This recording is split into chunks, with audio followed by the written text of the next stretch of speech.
आज हम पढ़ेंगे हृदय की संरचना। ये 10वीं क्लास का एक टॉपिक है रक्त परिसंचरण तंत्र।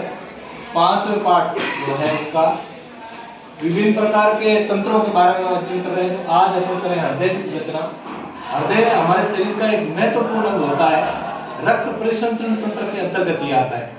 रक्त के अंदर परिसंचरण तंत्र होता है और परिसंचरण तंत्र के अंदर हृदय, हृदय और रक्त वाहिनियां तीनों मिलकर के परिसंचरण तंत्र का निर्माण करते हैं। तो हृदय जो होता है वो हमारी मुट्ठी होती है उसके आकार का होता है। इस प्रकार से ऐसी संरचना होती है उसका हृदय की। और हृदय जो कि बहुत महत्वपूर्ण है। हृदय एक ऐसी पेशी होती है जब व्यक्ति जन्म लेता है उससे शुरू होकर जब उसकी व्यक्ति की मृत्यु होती है तब तक ये लगातार ही चलता रहता है। एकमात्र बिना थके ये लगातार कार्य करता रहता है। तो हृदय के मानव हृदय के 4 कोष्ठ होते हैं। कितने कोष्ठ होते हैं? 4 में 2 आलिंद और 2 निलय होते हैं। जैसे दायां आलिंद, दायां निलय, बायां आलिंद, बायां निलय। इस प्रकार से 4 कोष्ठों में ही बटा हुआ है। हमारे हृदय के अंदर जो ऑक्सीजनित और विऑक्सीजनित रुधिर 2 प्रकार के रुधिर होते हैं। जैसे मछली होती है उसमें हृदय का कोष्ठ 2 ही होता है, जिसमें सीधा उसमें कुछ हद तक सीधा लंग्स में जाता है और लंग्स में जाकर के वो सीधा शुद्ध रुधिर है वो चला जाता है। कुछ जो रेप्टाइल्स होते हैं वो रेप्टिलिया वर्ग के उसके 3 कोष्ठ होते हैं। वो विऑक्सीजनित ऑक्सीजन रुधिर कुछ हद तक यदि साथ मिलते हैं तभी सहन करते हैं। लेकिन मानव के अंदर कोई भी रुधिर ऑक्सीजनित और विऑक्सीजनित कोई भी साथ मिलता नहीं है। कोई भी साथ मिलकर सहन नहीं कर सकते। इसलिए हमारे मानव हृदय के अंदर 4 कोष्ठ होते हैं। कितने 4 कोष्ठ होते हैं? 4 कोष्ठ होते हैं। और 4 कोष्ठ के अंदर विभाजिका होती है इसके अंदर और पट होते हैं। द्विपट और त्रिवलन कपाट और द्विवलन कपाट। एक होता है अर्धचंद्राकार कपाट जिसको अपन सामान्य भाषा में वाल्व कहते हैं। वाल्व होता है उल्टा हृदय के प्रवाह में रुधिर होता है, उस रुधिर को ये जाने नहीं देता है। हमारे शरीर में जो रुधिर होता है उसको लाने का काम महाशिरा करती है और भेजने का काम करती है धमनी। धमके से धमनी भेजती है शुद्ध रुधिर। तो हमारे शरीर में शुद्ध रुधिर जो होता है वो ये जैसे दायां आलिंद है, ये बायां आलिंद है, ये दायां निलय है, ये बायां निलय है। ये बीच में इसकी विभाजन होता है। जहां पर हृदय के अंदर दोहरा रक्त परिसंचरण तंत्र होता है। दोहरा का मतलब 2 बार। जैसे महाधमनी ये शुद्ध रुधिर है, यहाँ से अपने महाशिरा ये हमारे शरीर में विऑक्सीजनित रुधिर है। विऑक्सीजनित रुधिर को दायां निलय में आता है। दायां निलय से ये कपाट खुलता है तो ये दायां निलय में, बायां से दायां निलय में, फिर यहाँ से ये शुद्ध रुधिर करने के लिए उसी धमनी फेफड़ा हमारे शरीर को जो रुधिर होता है विऑक्सीजन उसको शुद्ध करता है ऑक्सीजन। यहाँ से ये ऑक्सीजन लेगा और कार्बन डाइऑक्साइड को निकाल देगा। फुफ्फुस धमनी द्वारा ये फेफड़े में जाएगा और फेफड़ा उस शुद्ध रुधिर को शुद्ध करेगा। क्या करेगा? शुद्ध करेगा। शुद्ध रुधिर जो होगा ये फुफ्फुसीय शिरा जो होता है वो उससे बायां आलिंद में जाएगा। और यहाँ दोनों कपाट है जिसको अपन बाद में बोलते हैं द्विविलन और त्रिविलन कपाट है। ये बायां आलिंद में जाएगा। बायां आलिंद जब खुलता है संकुचन होता है तो ये बाएं निलय में चला जाता है।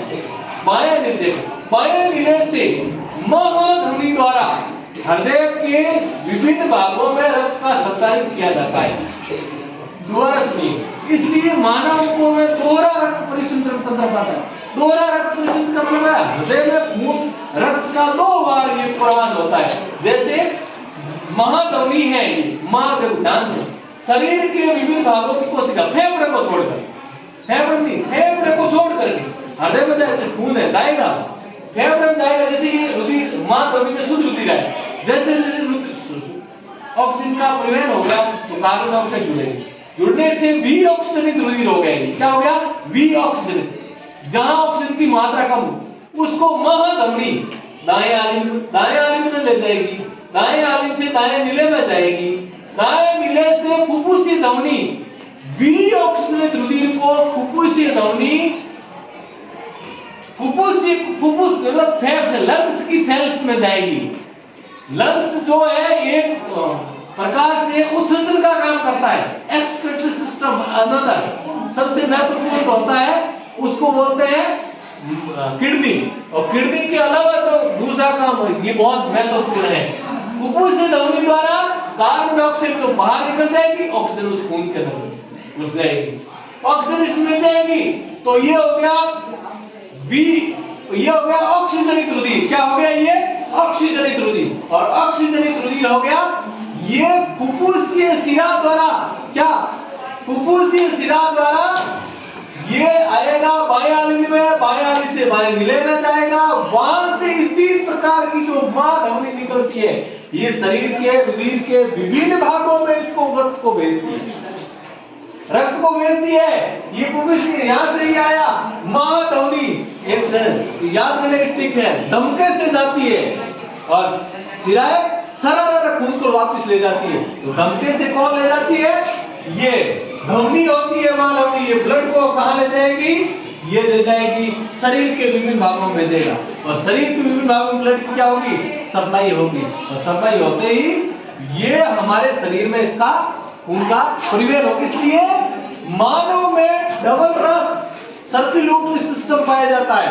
In human double circulatory system found in human beings. मतलब 2 प्रकार के रक्त परिसंचरण, जिसमें दोहरा रक्त परिसंचरण होता है।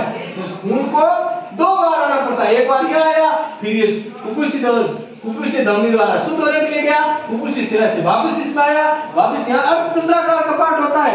आपको पता है वालों की बीमारी होती है, व्यक्ति थोड़ा सा दौड़ता है उसको एकदम सांस फूल जाती है, वाल कपाट है, कपाट यहाँ एक कपाट है, यहाँ भी कपाट है, ये यहाँ भेजता है, यहाँ भी कपाट है, कपाट होता है। कपाट यदि ये उल्टा यदि प्रवाह नहीं भेजता, जो कपाट यदि नहीं खुलेगा क्या हो जाएगा? ब्लड यहाँ जाएगा, वापस आ जाएगा। ये उल्टे रक्त प्रवाह को रोकने का कार्य करता है, रोकने का। तो धमनी और शिरा भी 2 प्रकार के होते हैं। धमनी हृदय से रुधिर को शरीर के विभिन्न भागों में पहुंचाती है, और शिरा वापस शरीर के अंगों के द्वारा जो रक्त होता है उसको हृदय तक पहुंचाती है।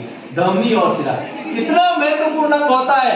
कई प्रकार के आज की दुनिया में अपन खाने में ध्यान नहीं रखते हैं, तो कई प्रकार के हार्ट अटैक भी होते हैं। तो जैसे हमारे 3 ये होती है, ये तीनों यदि एक साथ में ब्लॉकेज होती है हार्ट की धमनियां, तो हमको हार्ट अटैक होता है या दर्द होता है। यदि तीनों एक साथ ब्लॉक हो जाती तो हार्ट अटैक से व्यक्ति की मृत्यु भी हो जाती है। इसलिए हृदय हमारे शरीर का अति महत्वपूर्ण है, मुट्ठी के आकार का होता है। इसमें 4 भाग होते हैं। कितने भाग होते हैं?